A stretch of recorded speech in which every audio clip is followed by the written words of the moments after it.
I'm here this morning just to talk. There are some things going through my mind. Yesterday, I had the coolest experience. I got together with some ladies online, and we watched one of them share her heart and give her story. And I love that. I love hearing people's stories because I feel like I can relate so much to failures and pain. And in the meantime, I know that seeing them overcome theirs helps me to get in the fire I need to overcome mine. So I really like that. I don't know about you, but lately, I've been going through some stuff. Some of it is caused by me, because sometimes I just don't make the best choices. And some of it came from the outside. And even then, I understand that I have the control over how I'm going to take it. So none of it is completely out of my hands. I have decided when it involves another person's choices, I have to just leave that in God's hands, and in theirs, I can give love, I can give support, I can give advice, but I can't control anyone else. And I don't know if you know it yet, but neither can you.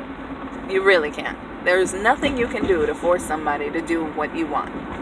Therefore, spending your time trying is a waste of mental space. And it's bad for you. It'll hurt you. Because eventually, when they make the wrong choice, what you deem as the wrong choice, you're going to be so frustrated that you put so much energy into helping them and stopping them from doing the bad thing to only have them do it as soon as your back was turned. Really, there's nothing you can do. So in that case, please let it go. Just pray. Now, I say just pray as if it was nothing, but honestly, it's everything. My family, my grandfather prayed for me every single day. My grandmother prayed for me every single day. She said that 5 times a day she prayed for us. My grandpa said that, that 5 times a day he prayed for us. And I believe those 5 times a day were the 5 times my grandmother needed insulin. Every time he gave her insulin, he prayed for all of his family members by name, one by one.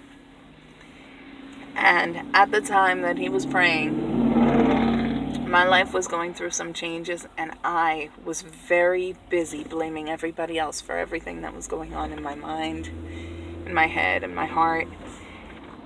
And it's awesome how God dealt with me and helped me so that I could let that stuff go over time. And now I'm a different person. Now, one thing that God showed me, though, recently, is that I still blame. I'm still not where I want to be in that regard. I still like to assume that other people get the credit for where I messed up. And that's not fair. That's not fair at all, because other people didn't make my choices. They created an atmosphere, but how many times have you been in an atmosphere and you resisted it? Plenty, right?